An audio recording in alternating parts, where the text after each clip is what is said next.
त्रिपुंड धारण करने की क्या विधि है? क्या जब हम भगवान महादेव का पूजन अर्चन करें तो क्या हमें त्रिपुंड धारण करना चाहिए? तब आज सूत जी महाराज कहते बोले हाँ, आप उसको भी कथा को श्रवण करिए। आपने बहुत ही उत्तम बात पूछी है। जो लोग भगवान शिव की उपासना करते हैं वे धन्य हैं, वे कृतार्थ हैं और उनका देह धारण सफल हो गया। और जो लोग भगवान महादेव का पूजन अर्चन करते हैं केवल उन्हीं का जीवन धन्य नहीं होता महाराज, उनके पूरे कुल का जीवन धन्य हो जाता है, पूरे कुल का कल्याण हो जाता है।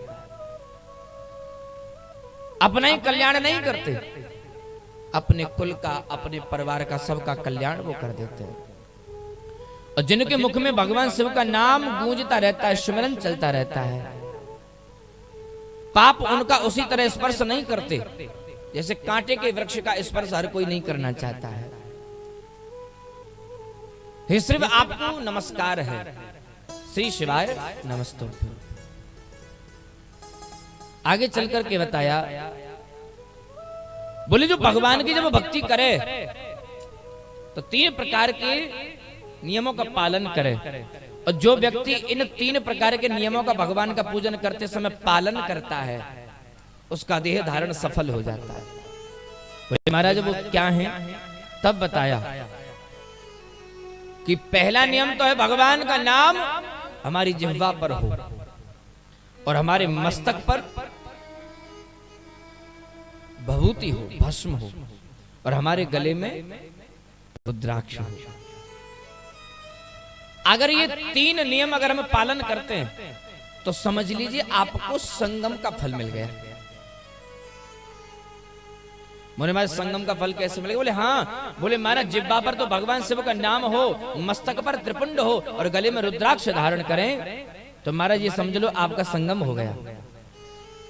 और आप तो ये धारण करोगे ही करोगे, आपको तो उसका फल मिलेगा ही मिलेगा, लेकिन आप जब ये तीनों काम करोगे और आपका दर्शन कोई कर ले, आपका कोई दर्शन कर ले तो उसको भी महाराज संगम स्नान का फल मिल जाता है।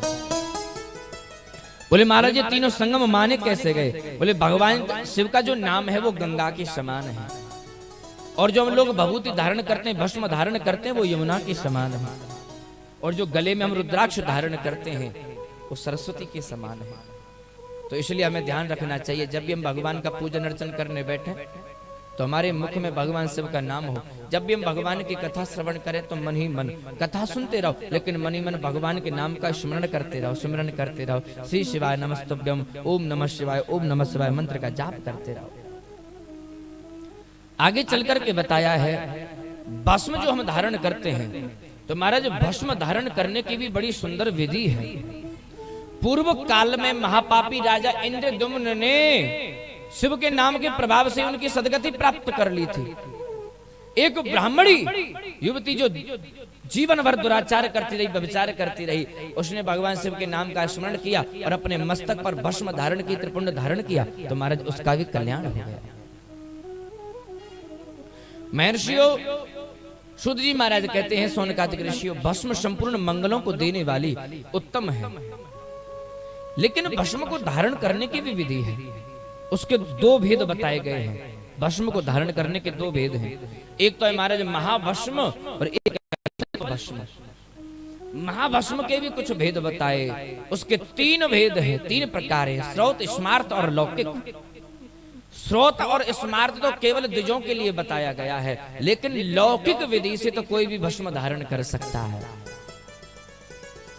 इसलिए हमें चाहिए गाय के गोबर से, जो गाय के गोबर के जो कंडे बनते हैं, आपके यहाँ क्या बोलते हैं? कंडे ही बोलते हैं, कुछ और बोलते हैं? अब हमारे ब्रज में तो कंडा ही बोलते हैं।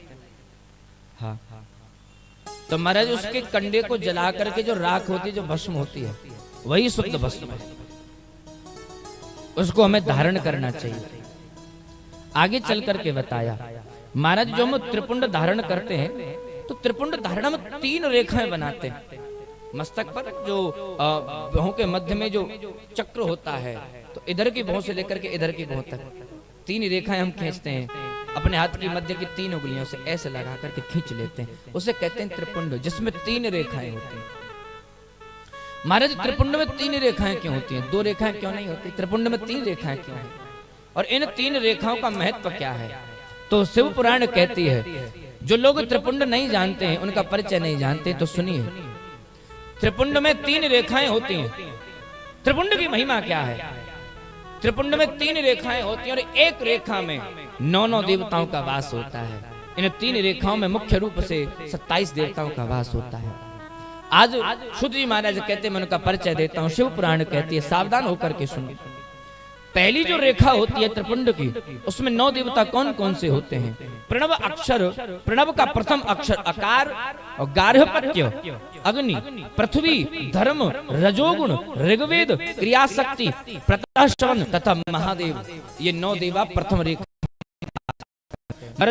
जो दूसरी रेखा है उसमें कौन कौन से 9 देवता करते हैं ये भी बताया है। प्रणव दूसरा अक्षर ओकार है, दक्षिणाग्नि, आकाश, सत्वगुण, यजुर्वेद, मध्य वसन, इच्छा शक्ति, अंतर महेश भगवान का रुद्र रूप। ये जो त्रिपुंड की जो दूसरी रेखा होती है, ये 9 देवता उसमें वास करते हैं। और महाराज त्रिपुंड की जो तीसरी रेखा है, कौन कौन से देवता वास करते हैं उसको बताया है। तीसरा अक्षर कार है, मकर,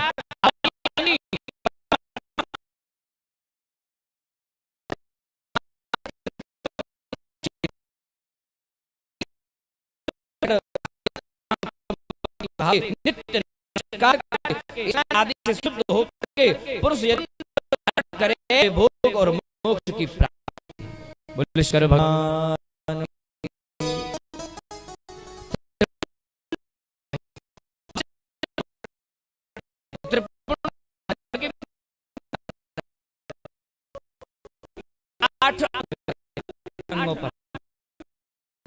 विधि एक तो हमारे 32 पर भी त्रिपुंड धारण किया जाता है। तो इसलिए हमें चाहिए जब भी हम भगवान शंकर का ध्यान करें, भगवान शंकर की उपासना करें। अच्छा, ऐसा भी कुछ नहीं है हम लोग विचार करें कि हम स्त्री हैं, हम पुरुष हैं, हम नीच हैं, हम ऊंचे हैं, क्या हम त्रिपुंड धारण कर सकते हैं कि नहीं? शिव पुराण कहती है कि शिव पुराण कभी किसी के साथ में पक्षपात नहीं कर सकती, चाहे तो त्रिपुंड हो चाहे रुद्राक्ष हो, स्त्री शूद्र द्विज कोई भी धारण कर सकता है, उसके लिए कोई विधि नहीं, कोई परहेज नहीं। तो इसलिए हमें चाहिए जब भी हम भगवान शिव की कथा श्रवण करें या भगवान शिव का पूजन अर्चन करें, रुद्राभिषेक करने बैठे, तो हमारे मस्तक पर त्रिपुंड होना चाहिए। बोले शंकर भगवान की। श्री